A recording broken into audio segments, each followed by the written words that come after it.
stop over there. So, yeah, so I had 3 different sessions of people over. Excellent. The first one was someone she had met once before, Okay. and the rest of the time it was people she's never met before. Okay. Hopefully that's okay. I don't want us to fall off. That would be sad. That's a big dog. So with the first person that came over, I had to go to 127. Okay. And she was still barking. Interesting.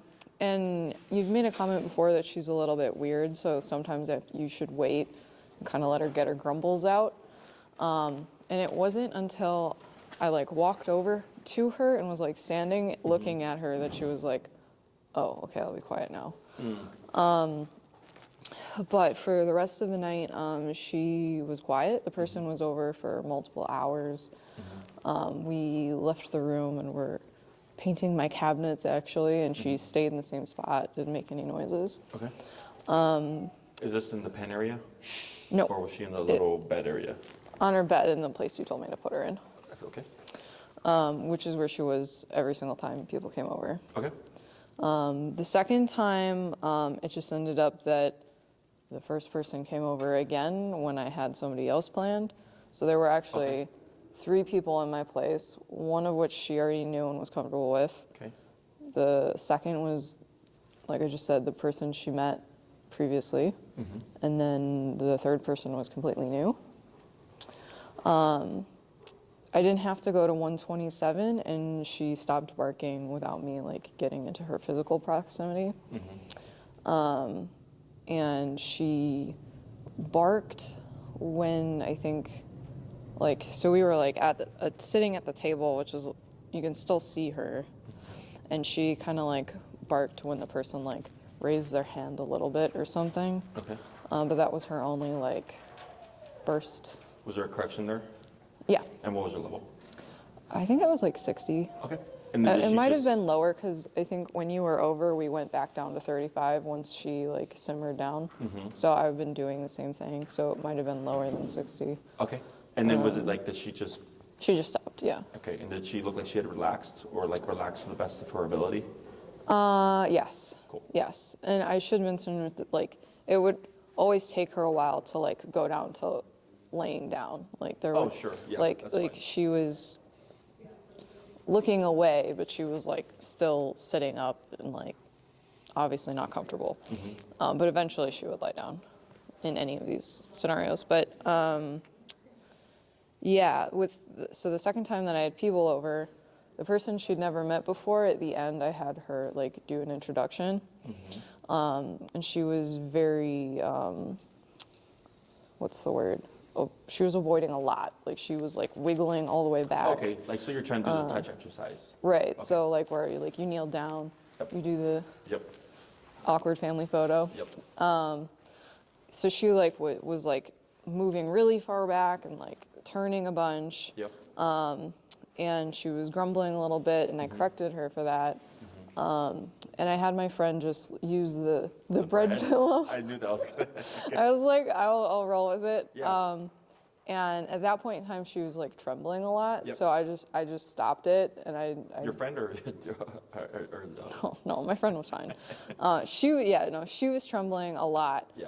So I was like, we don't need to pet her. We'll just stop there Sure. because I don't. Sure. So that you could actually push. Okay. What our question is if, let's say your friend came to the side. Yeah. And she was grumbling. Yeah. And and you're correcting, she's grumbling, and the grumbling doesn't stop. Oh, I see. Because that's a confrontational behavior. Okay. Right. Yeah. The shaking, like her right now, you see how heavy she's panting and everything like this. Yeah. This for me is good. Yeah. Okay. This is venting stress. We also call it detoxing. The dog's just got to get all that negative energy out. So in that moment, she's shaking. That's the detoxing. Yeah. Okay. The bread thing was good. Yeah. Okay, still pressing the boundary. Yeah. As long as you don't feel like it's escalating in a direction where she's going to become reactive or aggressive or defensive. Right. Okay? And if Okay. she does, we correct. That's why I Yeah. asked on the second one, when she barked and someone raised their hand, and you said I tapped her, maybe 60, probably lower. Yeah.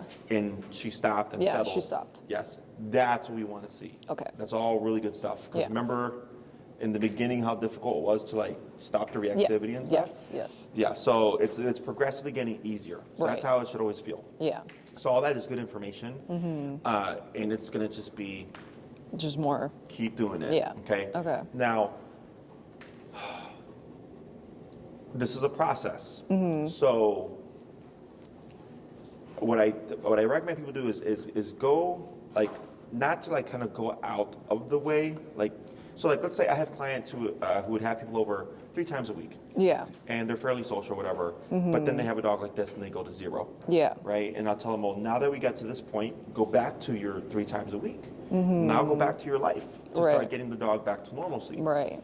I've had other clients similar, and they'll be going out their way to have people come over, but then it comes out that they don't really have people come over. Yeah. And I'm like, well, then why are we doing this? Because like, no one's gonna come over anyways, right? Right. So for you, go for what your norm would be. If it's like, well, I want to kind of tackle this and kind of just get her over the hump. Yeah. The only drawback to this would be, let's say you have people come over 3 times a week for the next few weeks.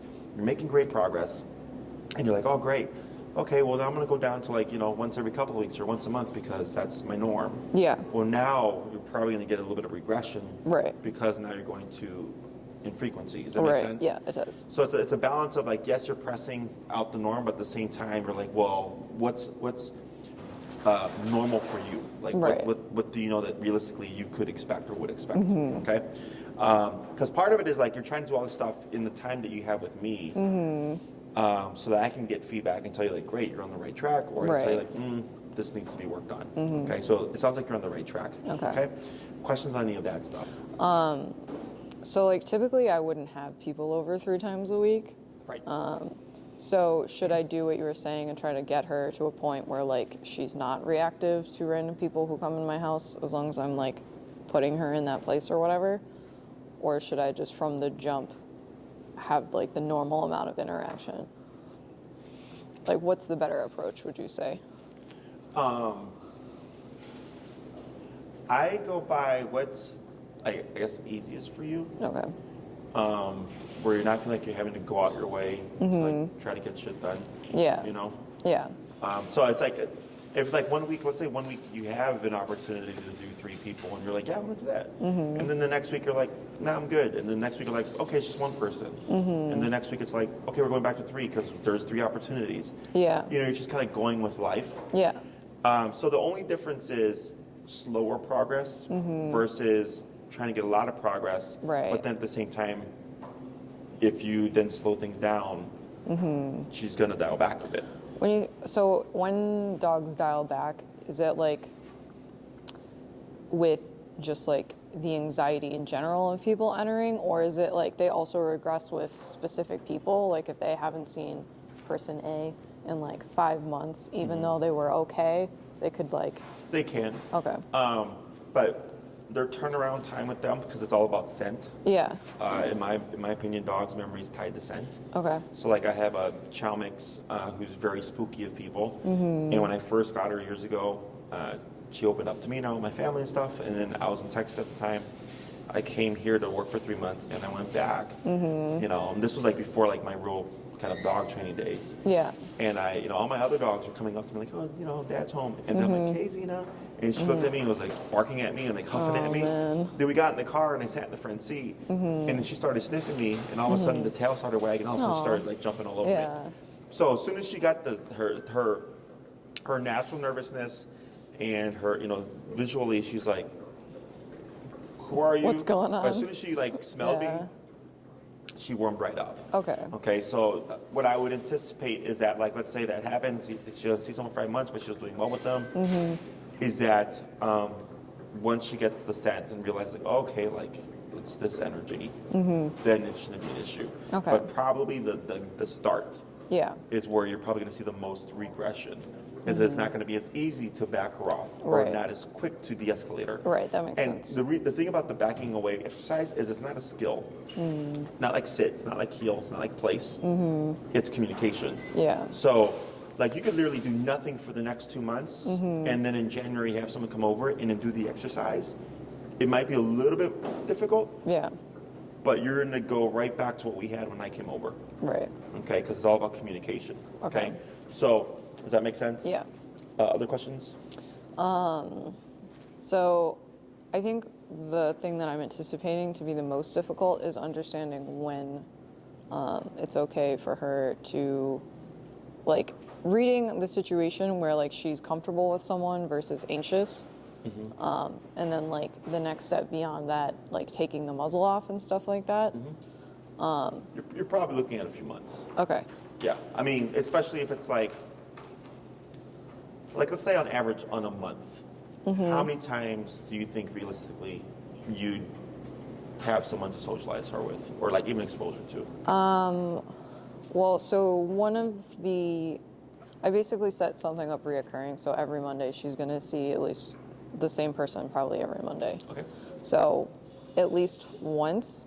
That's pretty good. Yeah. I mean, beyond, like, if I hadn't have done that, then it could be every other weekend or something like that. Okay. So like as a guaranteed at least 4 times a month. Yeah. And then maybe there might be a couple more in there if something pops up on the weekend. Right. Okay. That's pretty good in my opinion. Okay. And what ends up happening is, so the norm for her was like, people don't come over. Right. Yeah, right? definitely. And then now it's like, okay, well now I have the ability to. Mm-hmm. So then it starts to open up options for you. Does that make sense? Yeah. So now the norm becomes like, okay, sometimes mom does have people come over. Mm-hmm. Okay. So one of the key things is when she starts to open up to the person, she'll start to greet them as if she was greeting you. Right. Okay, that's the key thing. So once you get to that point, you would still keep muzzle, but then you can start being more relaxed about, or it's not like so like.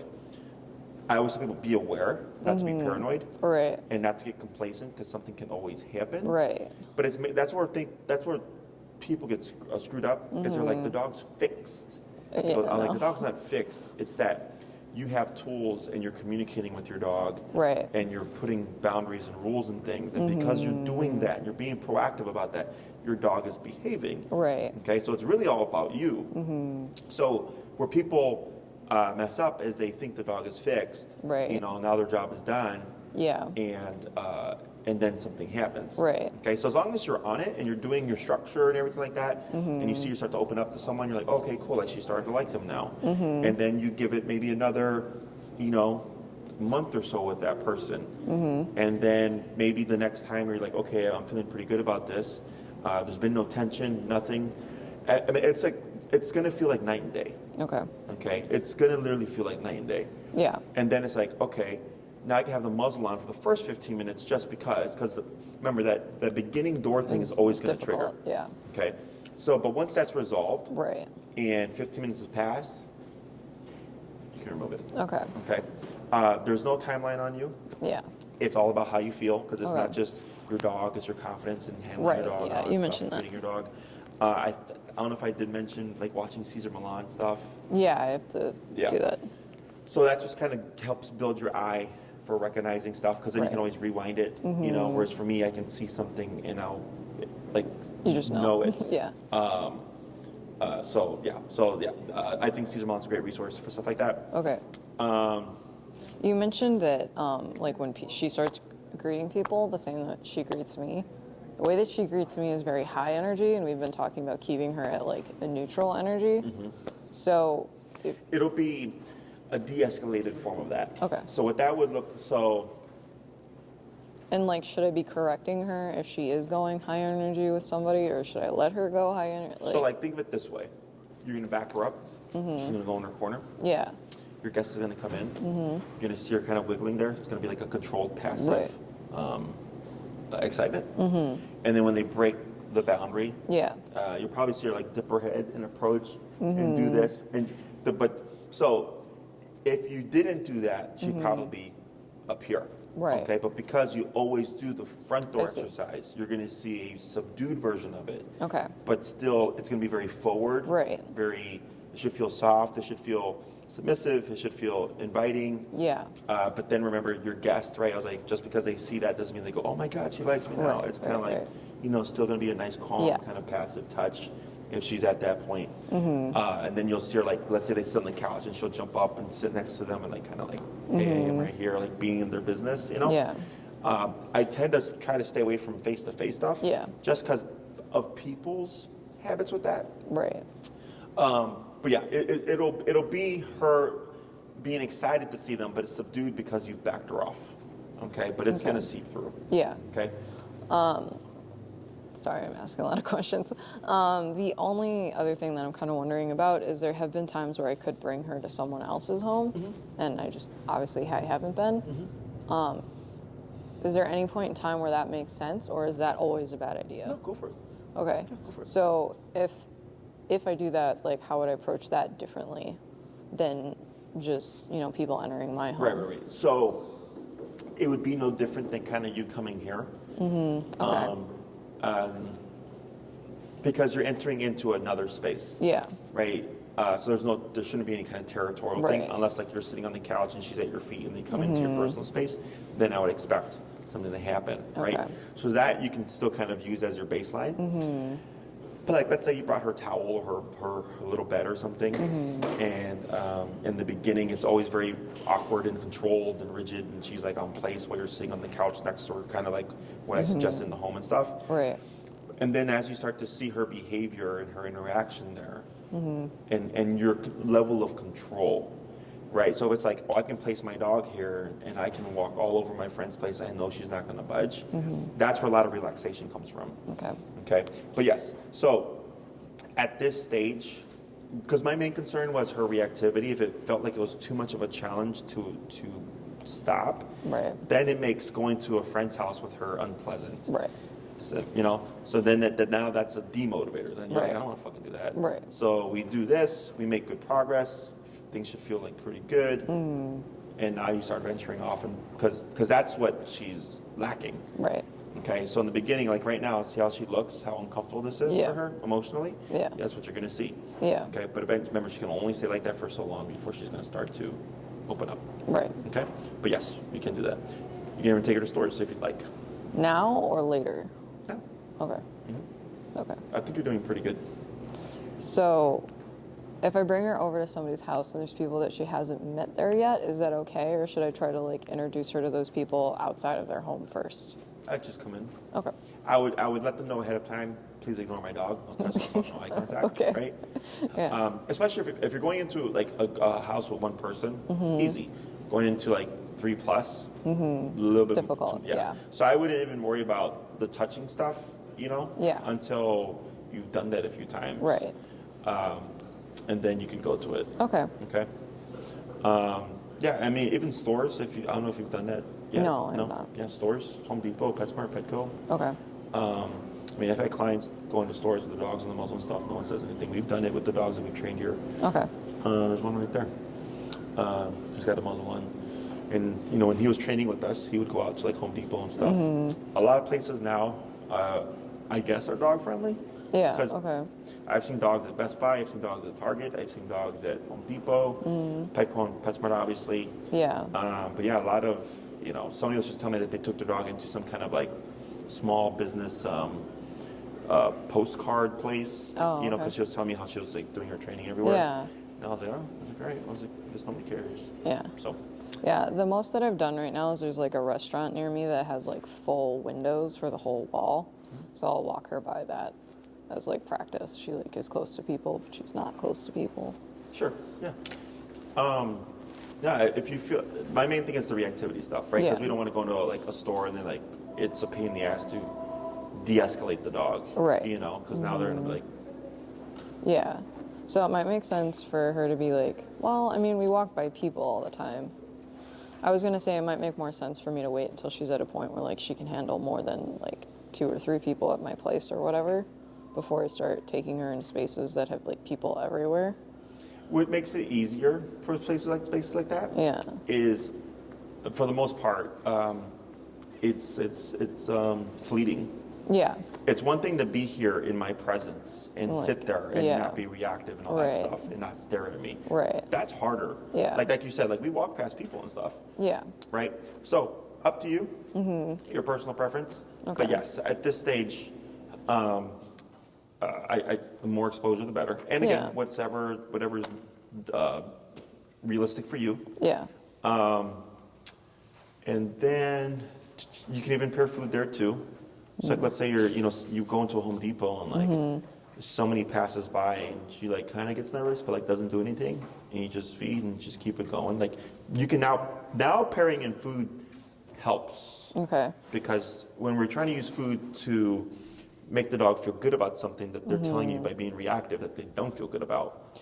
She does like if we're walking, she'll like purposefully walk behind me if we like walk next to someone. Yeah, that's her saying if it's too tight of a space, I get it, but if there's plenty of space, Yeah. that's okay. Okay. Because she's saying I feel uncomfortable walking towards this person, so I'm going to alleviate the pressure by giving some distance, and Okay. come out. Shh, then she can come out. That's fine. So I shouldn't correct her for that kind of a stuff. I would go by the intensity of, like, let's say it's a jogger. Yeah. I would say, like, okay, I get it, because it's a higher intensity thing. But if it's someone, like, just walking, completely ignoring her, then you could be a bit more strict. Because you are correct that at some point, we don't give the dog the outs anymore. Right. They have to learn to just take it, because it's going to happen. Yeah. Okay. So I would just leave that to your judgment there. Okay. Okay? Anything else? No. All right. Well, good job. Everything sounds like it's working out well. Any other questions? Not that I can think of. Alrighty. So here, we're going to work on recall. I'm going to step into your personal space to hand this to you. Okay. And get this all situated.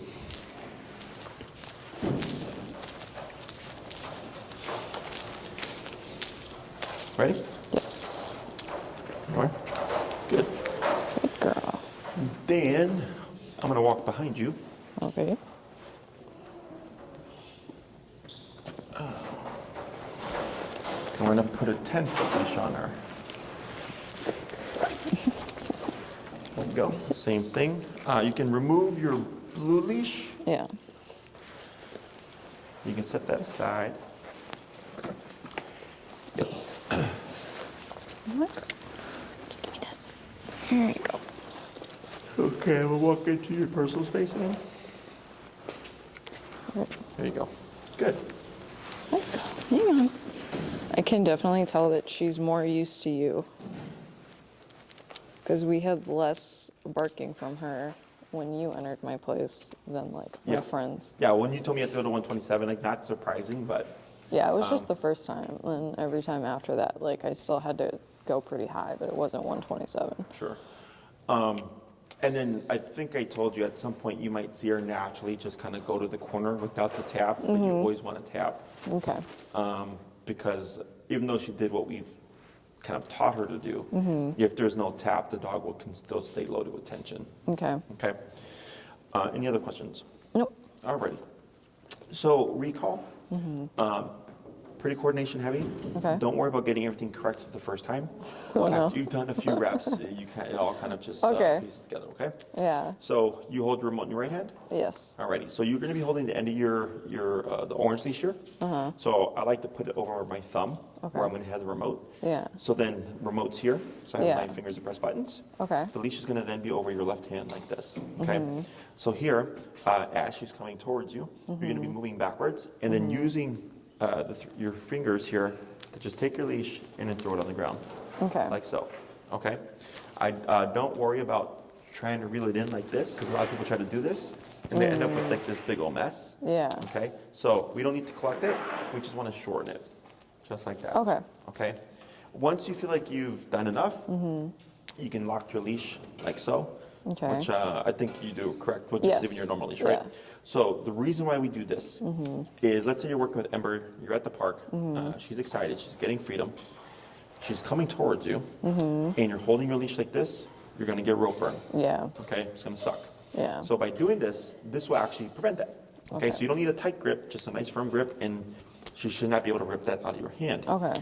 If you're not prepared here, I suggest you let this go, pull out the remote, because this is your secondary, this is your fail-safe. Okay. So as long as she's not running towards anything dangerous, I let that go. I'm moving backwards to help just kind of take up some of that slack, and it just prepare for the little jolt that you're going to get, because now she has 30 feet to go, okay? Yeah.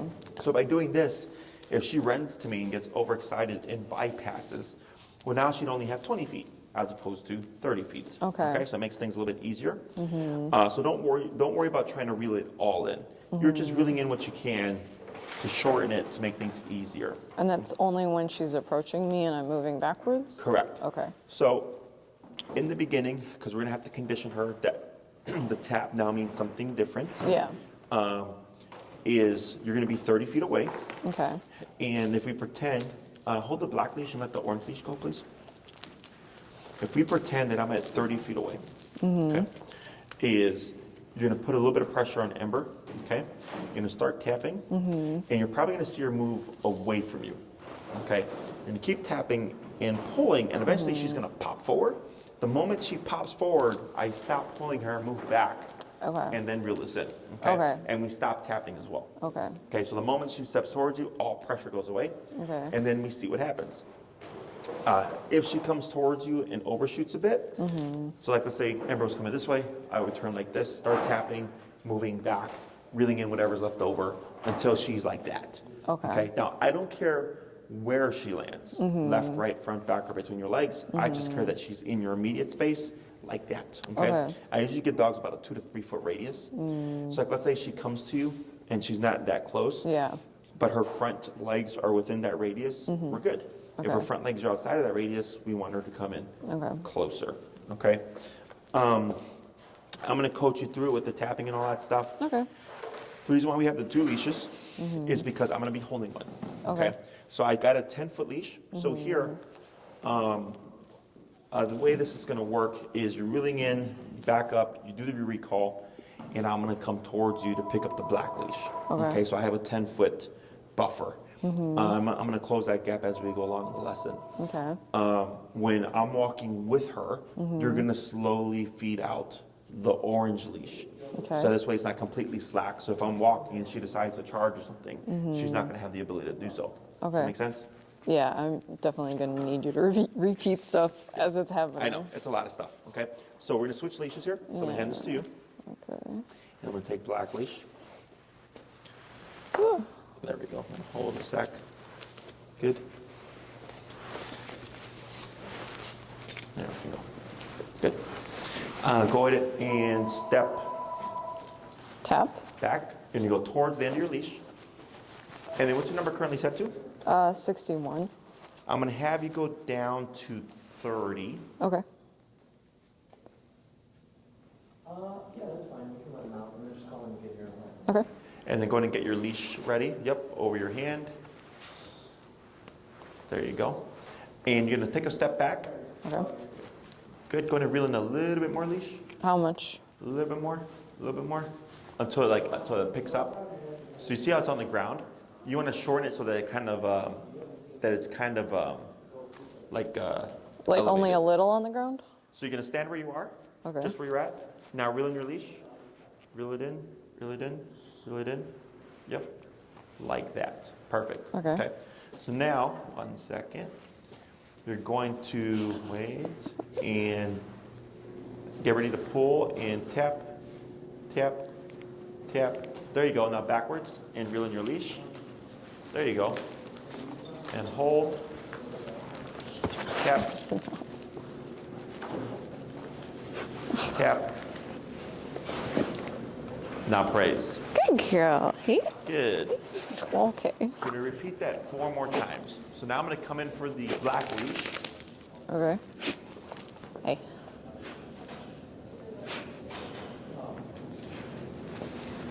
Good.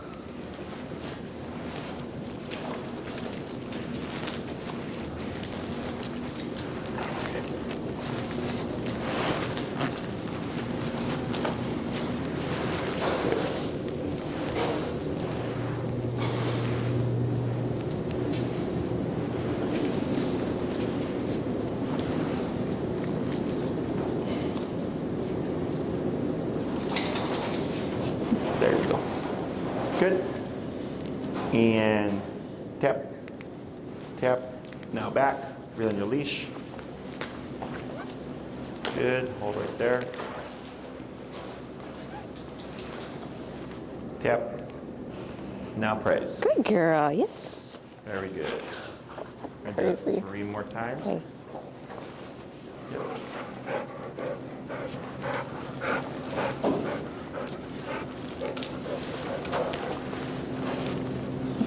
Thank you.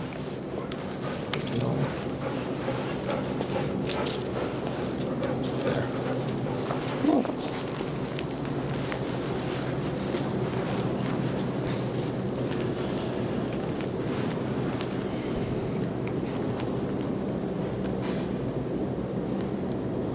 Good.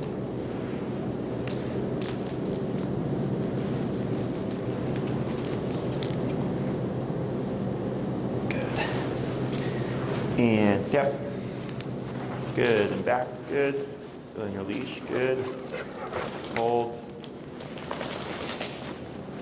Tap. Praise. Good girl. Yes. Good. We'll do 2 more. And you're at 30, right?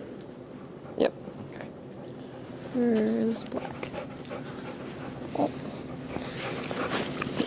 You're sitting. Can you stand? Okay. Don't know, someone did it. There you go. Thank you. Good.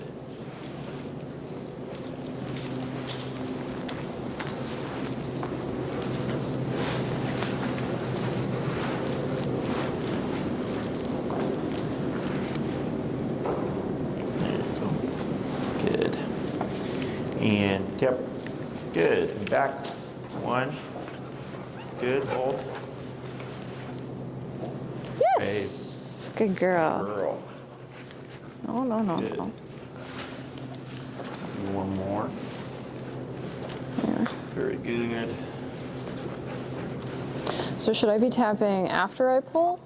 No, once she's on her way, we stop all taps. Okay. So that one time, if it was just 1 tap and she came to you for the rest of the way, that's perfect. Okay.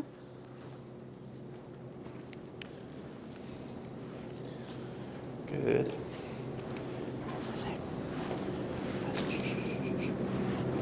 Hold.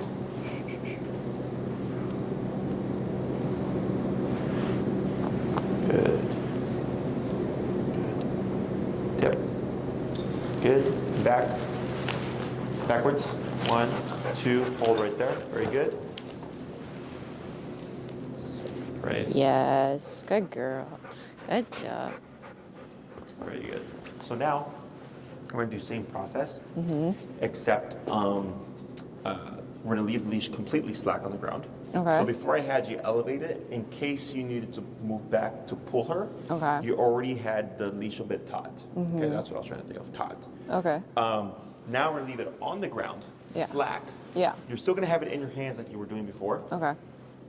And you're gonna tap, and if she starts going to you, you're gonna move back and reel in. Everything stays the same. The only difference is we're not having that leash pre-taut. Okay. Okay? Thank you.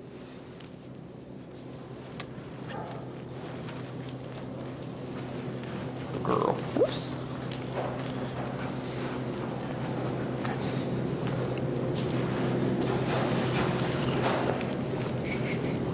Good.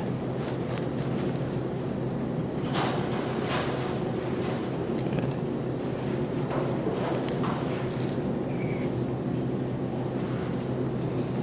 Good. Good girl. Tap. Good. Back. 1, 2, 3. Hold right there. Tap. Yes. Good Good job. Good girl. Good. We're gonna do that 4 more times. Okay.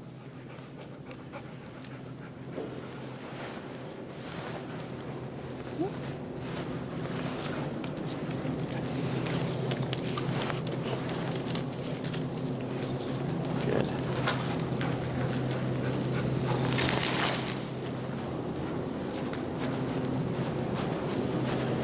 Good girl. Good.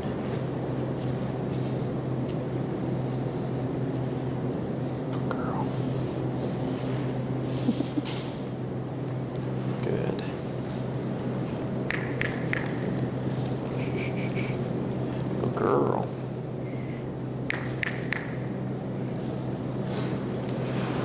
See how even the snap makes her uncomfortable? Yeah. Tap. Good. Back. 1, 2, 3. Hold. Tap. Excellent. Yes. Good girl. And we'll do 3 more.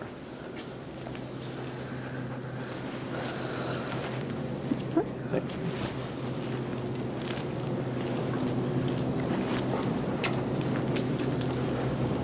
Good girl.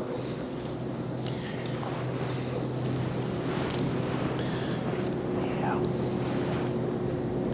Good girl.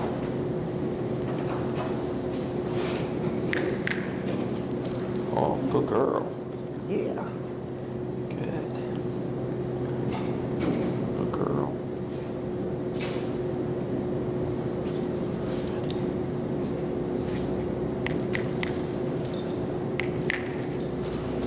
Good.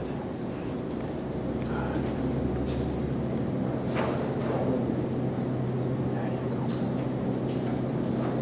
Tip. Tip. Good. Hold. Yes. Tip. Tip.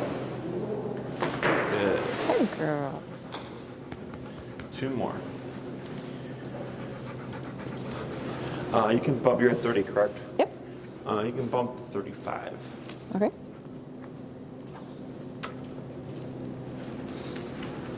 Good girl.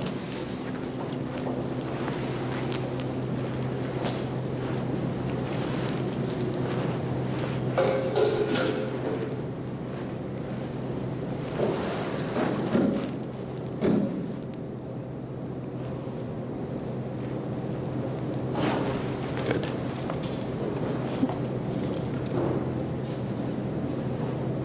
Tap. Good. Back. Tap. Tap. Tap. Tap. Keep reeling. Tap. Tap. There you go. Now hold.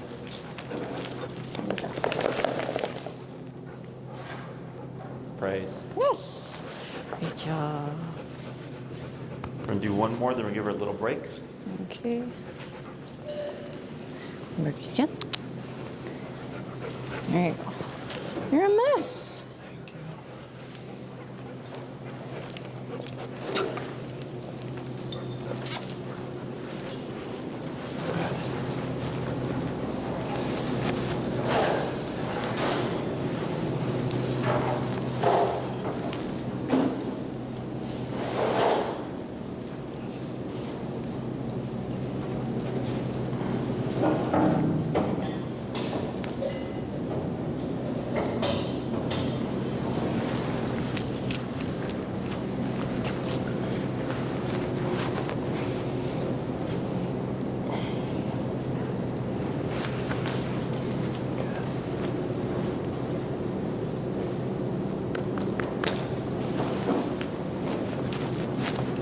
Yep. Good.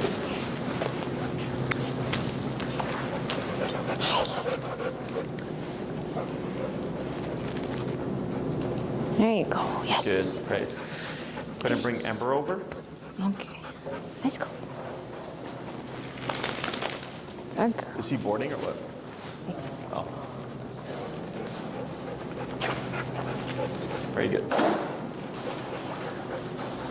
Good job. So here, Yeah. what we're doing is not realistic. Yeah. No one's going to be holding her for you, right? She's going to be doing her own thing. We Right. do this for the sake of the exercise to repeat it. Now for you, there's other things that I'm seeing as well. One is me coming into your personal space repeatedly, and her not having issues with it. Yeah. Now, if she did have an issue with it, it wouldn't all be because of her, her natural, just kind of like not wanting to interact with people, but the pressure. So the couple times that you start to like jump up and do this, right, and she's kind of bucking back, is because I'm forcing her into a situation where she knows she's going to be remoted. Yeah. Does that make sense? So I'm expecting, I got nervous dog that already has reactivity issues towards humans, and then we apply this kind of pattern. I'm expecting to see something, Yeah. okay, and we didn't, so that's all good. Okay. She had good spirits. Yeah. Her tail was wagging. You could see where I was snapping my finger, how she was uncomfortable with that. Yeah. But then on a couple of them, I took a step back and I snapped my finger, and she actually came in and just placed herself right next to me. Okay. So, but that initial, like, that's just her nervousness. Like, Right. she can't help all that stuff. But I'm Yeah. sure if you did this at home, Right. she'd probably come running right over to you. Yeah. Right. So that's where she's getting a bit of conflict. But she didn't escalate. You could see moments of tension when I was trying to move her around the orange leash and stuff, and she was like, especially on that last one, she was like tucking her butt, so I was trying to pick her up, right? But I'm putting her under more pressure touch-wise, and she felt uncomfortable, but there was no growling, there was no defensive tension, so all that stuff was good on the behavioral notes. Yeah. Okay. For the recall stuff, Yeah. what we're doing is we're conditioning her that when you feel this tap, it now means to return. Right. Okay. Let's say you did call Ember and she ran to you. Well, that would be great, but then it doesn't give us an opportunity to apply the remote. Right. Because she did it. Yeah. Right. So of course, remove the word, shape the behavior first, and then we're going to smack a word on it by the end of class. Okay. So that I know it's the tapping that's bringing her to you, Right. and not the fact that you've cued her. Yeah. Okay. So now we want to take this and apply this to life. So like, let's say there's a park nearby, and you want to give her some time to be a dog and be free. Go, take your long line, tell her break, and give her the length of your leash, pending you have the space for it. Okay? So you're at the park. Let's say it's a completely empty park. She's got the 30-foot leash. And I just walk around the park with Ember running around being a dog. Being a dog, sniffing, peeing, pooping, rolling around, chasing things, whatever, being a dog. And then I want to find opportunities to practice that recall when it's going to be realistic. Yeah. Okay. Does she have prey drive? Yes and no. Like, she'll see squirrels and bunnies and she'll get really interested in it, but she won't. We're at the point where she doesn't chase after them or anything like that. Okay. Did she chase them prior to training or anything? Yeah. She did? Okay. So I like to utilize prey drive to my advantage. I don't care that dogs chase squirrels. They're dogs. I just want to know that I have control. Right. So like, let's say she's dialed down in the prey drive. Oh yeah, because I think we use that for the reactivity stuff, Yep. right? So I don't mind it. Just want to control it. So if we're in the heel, I don't want any reactivity towards squirrels. But if we're Right. on break, Right. and she could be a free dog, then why not? Okay. So like, let's say you have to build her up, and like, you might have to antagonize, like, what's that? Right. And kind of be sneaky, right? Make it a Yeah. game to kind of like get her excited about it. So you may have to fix that problem to kind of make her more interested again. Right. And let's say you get her to the point where she's back to like wanting to chase squirrels, or like much more interested in them. If we pretend this is a tree, there's a squirrel in it. There's 3 points where I like to practice the recall. One would be mid-pursuit. So Okay. as she's on her way, or as she's chasing that animal. Then there's as she arrives, and then as she's been doing it for a while. Okay, those are different areas where we always want to practice the recall. Okay. Because if you only focus on one, for example, mid-chase, she's going to be great mid-chase, but she's going to suck at the other two. Okay, or you'll start to see her assume you're going to call her, and she'll be chasing something, and she'll just turn back and come to you, Right. thinking you're going to recall her. Right. Okay, so if you go to the park, you could go for 30 minutes and let Ember be Ember, and then call her one time at the very end, and then pop her in a short leash and heel home. Okay, or you can go for 30 minutes and practice 5 times, or 2 times, and then 1 time. You're randomizing how many times you're practicing your recall within the time frame, Okay. so she doesn't pick up on a pattern. Yeah. Okay, if you go to the park, like, we drill this out because it's more so for you to get the mechanics down, for her to get the idea down. But once we got it established, I go, all right, cool. Just go and practice this when you can now. Okay. So if you drill it too much, you might get apprehension from Ember, or she's not going to want to leave your side. Okay. Right. It's normal. It's part of the process. But now, if I get a dog that's being apprehensive of leaving my side, I don't want to keep practicing recall. Right. I'll lay off the recall for a bit. Now I got to work on getting the dog comfortable with exploring again. Yeah. And then once I see that, don't immediately bring in the recall again. Yeah, that makes sense. Give it more time. Right. And then when you feel like, okay, she's in a good space, intermittently bring back the recall Right. when you go to the park. Okay. Going to different parks is great if possible. Okay. Because if you always go to one, she's going to learn, oh, this is the place where we go to the practice. You know, just like this is the place where we go to do training with Jessie, right? Right. Is it becomes that place. And I want the dog to be able to enjoy their time off on the long leash and stuff. Yeah. So different environments help out a lot. The lakefront's great because it's miles of open space. So you can start at point A, walk all the way up to point B, and then walk back to point A. And the environment's ever changing for the dog, keeping them interested. Okay? Okay. Questions on any of that? So earlier you mentioned like prey drive and using squirrels and stuff like that. Can you use fetch as a way to do that also, or is it already like, because I've taught her she has to come back, that it doesn't work necessarily? I wouldn't do fetch because she's gonna know it's a setup. Yeah. She's gonna think, oh, you're bringing This the is the ball. context, Exactly. yeah. Okay. Now, once the dog's got it down, like, it's not to say that you can't throw the ball and then one day do a recall off the ball and then reward her with the chase again. Yeah. But it's like sparingly. You know, it's just kind of here or there to kind of throw the dog off. Because recalls, whenever people use recall, typically the dog is chasing something, running away, or running towards something they shouldn't, right? And it's kind of like off the cuff. Right. So you're trying to build that response to where no matter what, she just 180s to you. So then, like if she's chasing the ball, it's like, all right, we don't have any distractions, I'll just do a recall today randomly off of one of the returns or whatever.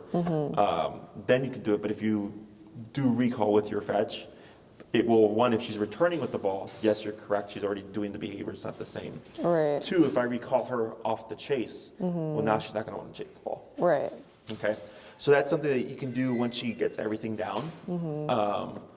You can do it here and there just to test her. Yeah. But I don't recommend it unless the dog is crazy, like crazy for the ball. Then and like where like they don't even care, they'll do anything for it. Then you can utilize it to your advantage. I see. Okay. Other questions? Are there any other contexts besides like squirrels and rabbits that I can use, or Anything that creates that kind of motion or context. Yeah. So like, I mean, technically speaking, like let's say you're off with her, right? And then she sees someone off in the distance. This actually happened to a client of mine in Oz Park. Is a nervous dog. Yeah. And she was playing fetch with her dog.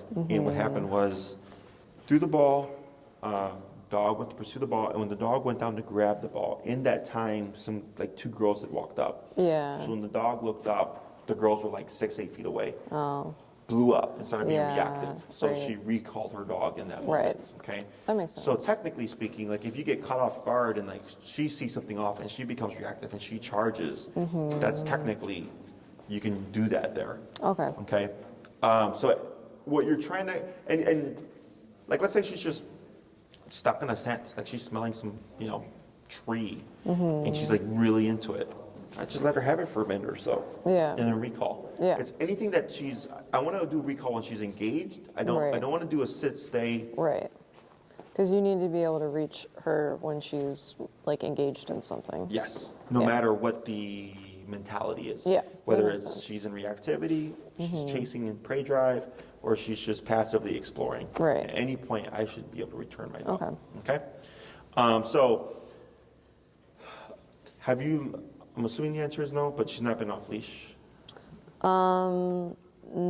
I have a really long leash already, so I have like taken her to parks on a long leash. Okay, so you've before. done that. Okay. Yeah. And what does she do when she goes to the park on a long leash? In the past, she's been fine. There was one time where it was like a gated dog park, but there weren't any dogs in it, so I was like, okay.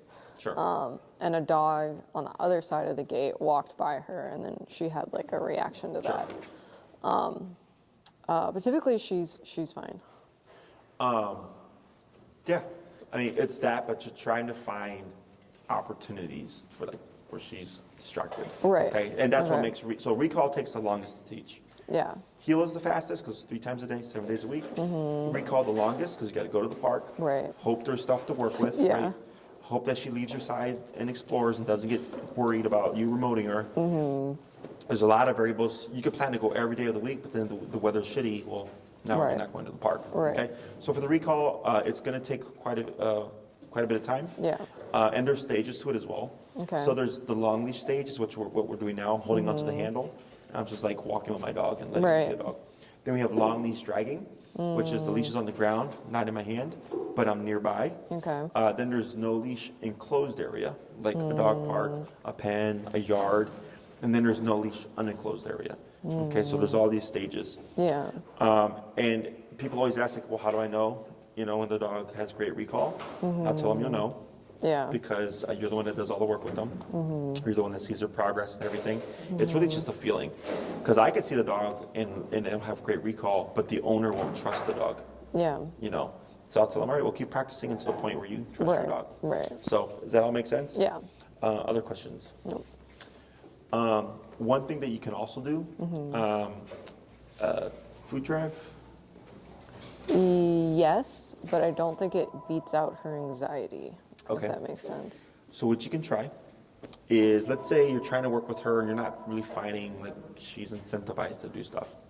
Is if you go to a park, preferably with like trees or bushes or something, like Oz Park is great, is really high value stuff: cheese, turkey, bologna, hot dog, sausage, pepperoni, cut up a bunch of pieces.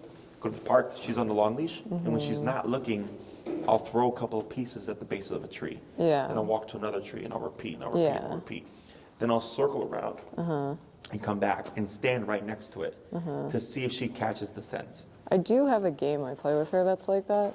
So I could like command her to start looking for stuff. Oh, sure, yeah. So you can do that as well. Okay.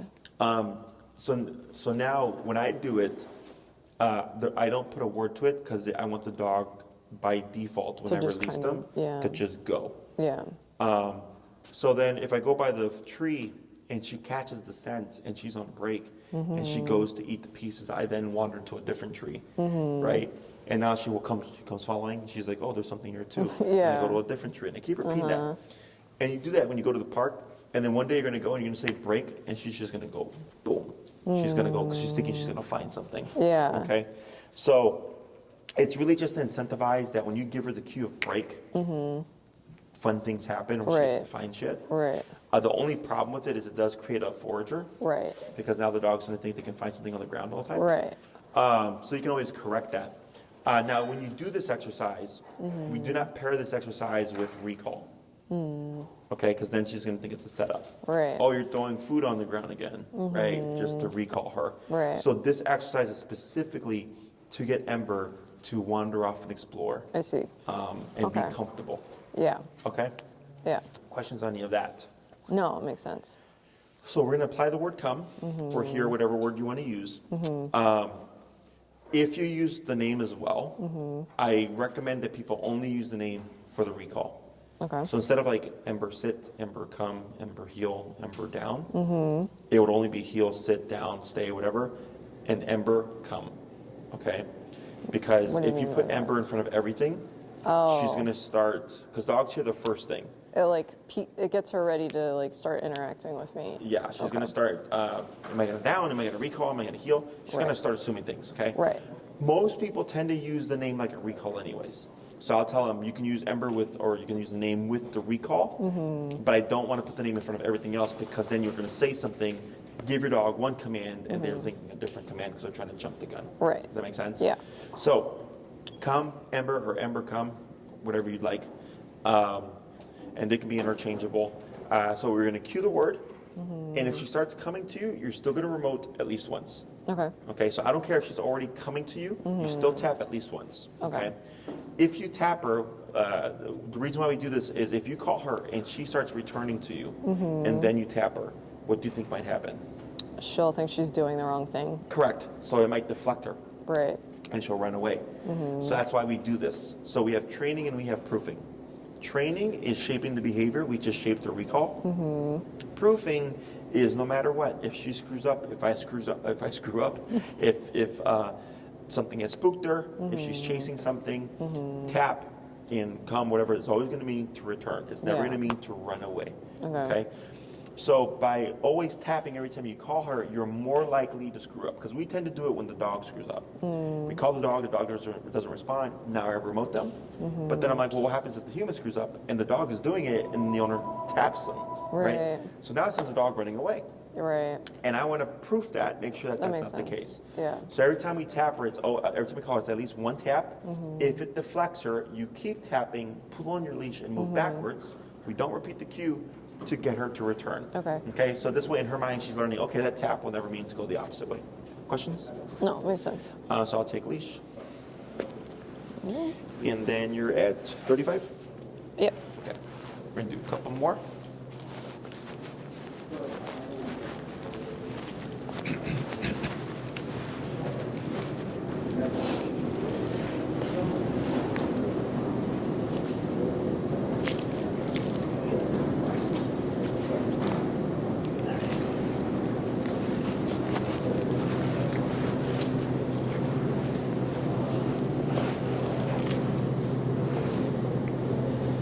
Come. And back. 1, 2, yep, hold right there. Good. Hey.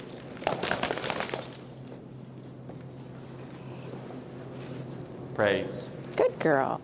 Yes. Let's go ahead and bump her to 45.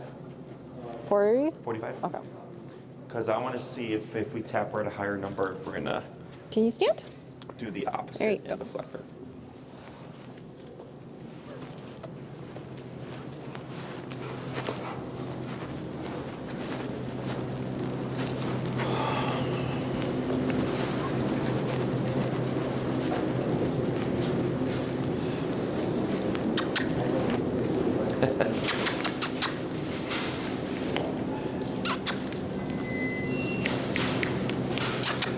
Hey.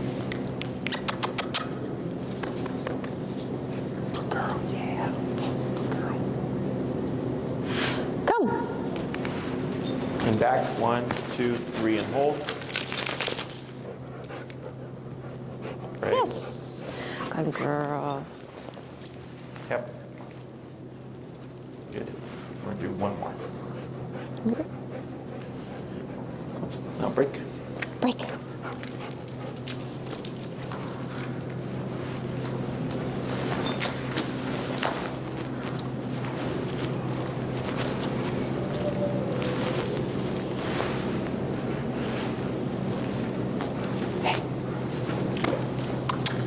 Hey. Hey. Good girl. Good girl. What's that? What's that? What's that? Good girl. What's that? Yeah, good girl. Come.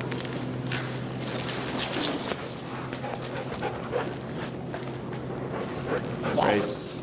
Very good. Go ahead and bring her forward.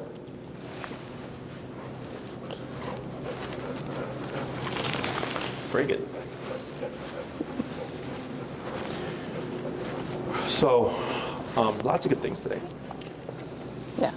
You saw that at the end where I was putting more energy, and she even was coming up and Yep. looking up. At me. She's like, "What?" So that's to show you that it can be done. Okay. The reason why it'd be harder in the house is because they're coming into the territory. Yeah. Okay. So like when you asked earlier about bringing her into another person's place, that should technically Be easier. Okay. A lot of good stuff here. So for them, no touch, no talk, no eye contact, right? Unless you think she's ready or you're ready to then go to the touch exercise. Yeah. Still very awkward, still very controlled, still very family photo-esque. But for her and me, because this is class number 6 for you. I don't Heal, ever in that remember. place. I meant to look at it. Yeah, I think this is class number 6. And the progression from after you put her under that pressure was really when things started to move more quickly between her and I. Right. Okay. So so then for everybody else, theoretically, it should be the same thing. Just getting over that mental hump where she's like, okay, well, that wasn't so bad. Okay. And then just expose. Right. Okay. But also, I'm indifferent to her. Not really until even when I would make contact with her, I was always very controlled. Right. When we did it during the touch exercise in the room, where we had already done the touch stuff, and then she was already kind of overloaded with that, and then Right. we added in the energy. Right here, gradually as we gone through the lesson, I've been doing more. Right. But you can still see her natural apprehension of like, right when I start to baby talk to her, she's like, she wants to leave me. So the other part of it is she's already in my space, right? As opposed to something entering your space, okay? So if things, like you try something and it goes south or whatever, think of how it happened. So if it's like, oh yeah, I had someone like approach me to give me something and then she barked, that would make sense. As opposed to like if they're already in their space, she's perfectly fine, okay? But it's all about exposure. Okay.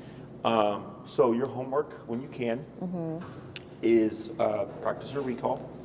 If you want to practice like on your walks, for instance, you can have her on the short leash, tell her break, let her explore and sniff the grass and stuff. And let's say she's like sniffing a tree, you can sneak behind her, getting as far as you can on that short leash.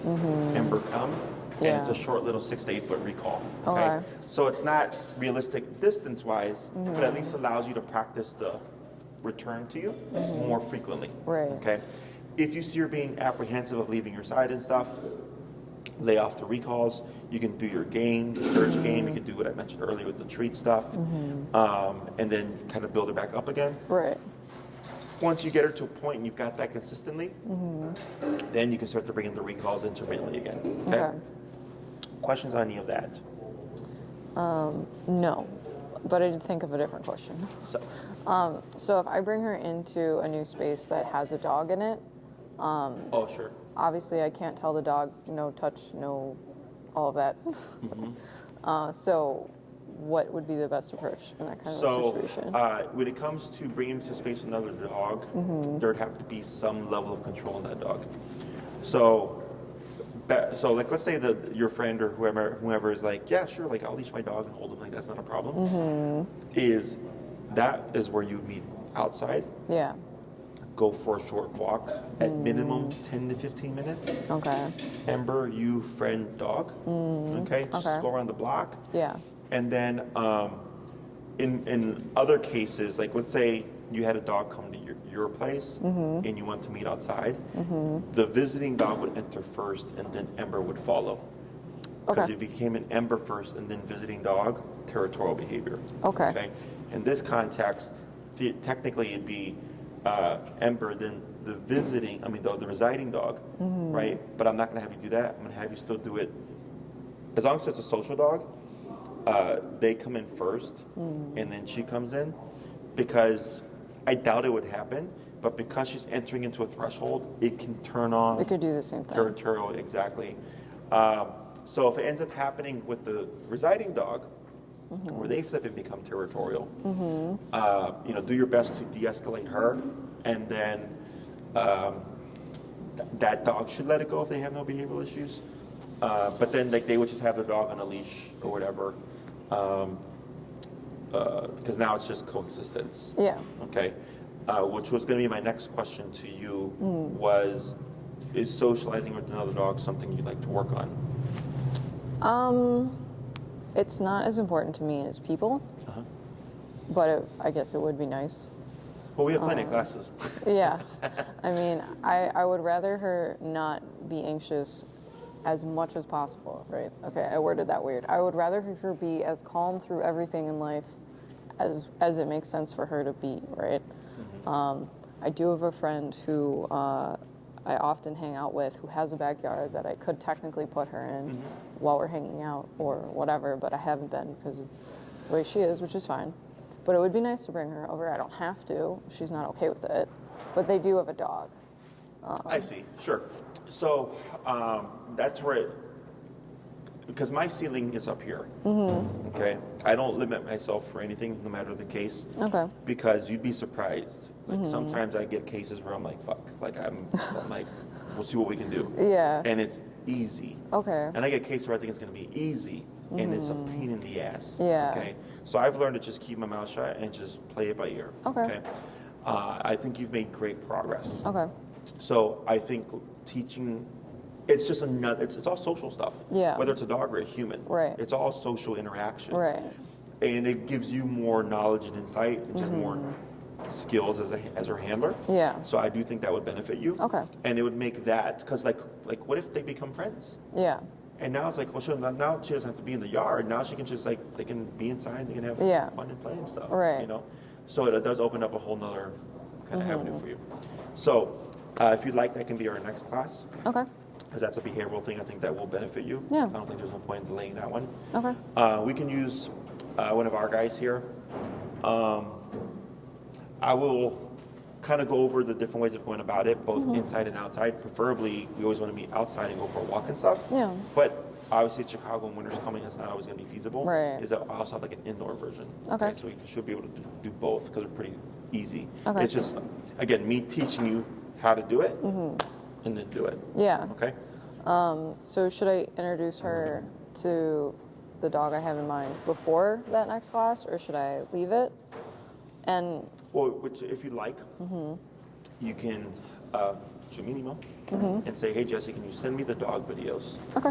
And I have a video from other sessions where you see us introduce the dogs in a structured fashion. Yeah. And you can watch that. It's very easy to do. Okay. As long as that person has, well, is it a high energy dog or is it like a...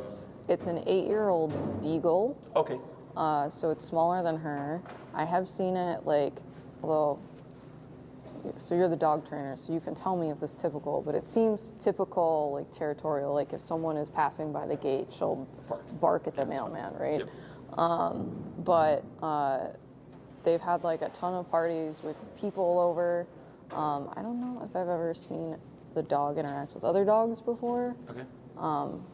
But it seems like it should be fine to me. It sounds like yes to me. Okay. I'll send you the video, Okay. and then you would just be outside with Ember, and they would come with their beagle. Yeah. And the dog doesn't have to walk nice, but they should at least have the dog on a short leash, Okay. so that there's no interaction, Yeah. and you'll see why when you see the video. Okay. Okay. And then if you feel like, okay, I can do this, then do it. So this way I can take you further with what we have. Yeah. Okay? Okay. I can start her off then with just like going on walks with the dog, like not necessarily like going in their house. I could just do walks. Yes, that's perfect. Okay. Because we tend to want to jump to 10, like, oh, to see the dog play. But it's always just like coexistence. Whatever she's good with now is fine with me. And then to your statement earlier, when you mentioned like for her to be as calm as possible in like all settings, right? Yeah. Not realistic. Yeah. I want you to think of it this way instead, is it's okay that she gets anxious or nervous or fearful or worried, right? It's okay. Yeah. What's not okay is how the reaction. Exactly. It's Okay. very different. Yeah. Because being calm all the time is not realistic, Yeah. right? And so if she's feeling anxious because something new is happening or you're pressing her more or whatever, it's okay that she's anxious in that moment because you're not going to get calmness until you've exposed her enough.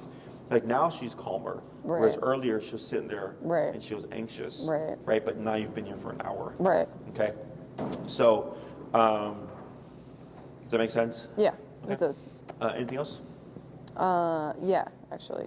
I need to take her to the vet soon. Is there anything like different I should do, Pray. or like in just general? What? Pray. Who's your vet? They're actually by my parents, so they're in Mount Prospect. I think Okay. they're called. Can you go in with your dog? Before I couldn't because of COVID. If they let you come in with her, it should make life easier. Yeah, I have been there before with her. Okay.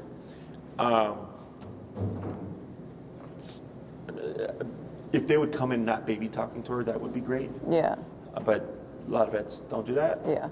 So, what does she need to get? I think she just needs to get a bunch of like routine shots and stuff like that. Okay. So it would be similar to like what we did with Enrique and stuff. Like all that pressure should make that all easier. Okay. Now, taking consideration, she's going to the vet. It's probably not like that before, I'm assuming. Yeah, she's been there. So there's already that. Right. And then there's going to be poking and prodding, right? I get why she'd be reactive. Right. You now have a tool to counter that. Right. Okay. Okay. The problem is a lot of vets don't like the e-collar. Yeah, I thought they might not. The other thing is that their job is just to get in, give your dog her Right. shots, and get out. Right. That a lot of them just kind of blaze through it. which doesn't help a nervous dog because Right. it doesn't allow her. Like everything that we've done has been step by step Right. to help her progress. They're not. Well, I shouldn't say they're not. They're most likely not do that. No, Okay. I don't think so. So, best thing that you can do if it's just shots, if they're all rear end shots, if they'll let you handle her and you put her on the table, Yeah. it's the same, it's the photo, right? Oh, yeah. Right? It's Okay. all the same stuff Yeah. here, and then, because now you can contain her and they can just do what they need to do. It also works for the front leg. It's just a little bit more difficult. Okay. I believe I have a video or two with me working with a couple clients of how to hold their dog for the vet. If you'd like to get that as well, Okay. just if you put Yeah. that in the email, I can send that to you. Yes, you can use a remote there. Whether or not she'll shut it down, because you might be up there 127, right? But again, it's like the vet, like they're not going to sit there and let you do all that stuff. Yeah. So if it doesn't go well, Yeah. don't. Okay. Take It's not it going to like personally. set her back at all or anything like It's that? context. Okay. She's not the only dog. Yeah. You know, it could go great. I've had that happen too. Like I had one client, dog is fucking crazy. We did one class. She went to the vet between class 1 and 2. Dog had no problem. Oh, And they used to have to sedate the dog, wow. sew up on 3 different types of drugs. Like, yeah, it was crazy. Like, this Wow. dog was crazy. And I was just like, okay, like, It works. I'm not going to argue. yeah, I'm not gonna. But yeah, so if it goes south, it's okay. Do the best that you can. Okay. But I do have some stuff on how to hold a dog, so that they can just go in. But unfortunately, a lot of my clients get flack from their vets because they use e-collar. Should I ask them if they're okay with it before I go there, or should I just show up and be like, yeah, this is what I'm doing? Yeah, just show 'em, fuck them. It's your dog. You know, I mean, they can't tell you no. Yeah. You know, I mean, you've seen the progress. So it's just ignorance. Yeah. So I just say show up, but Okay. that's personal preference. Good job, really good job. Big girl.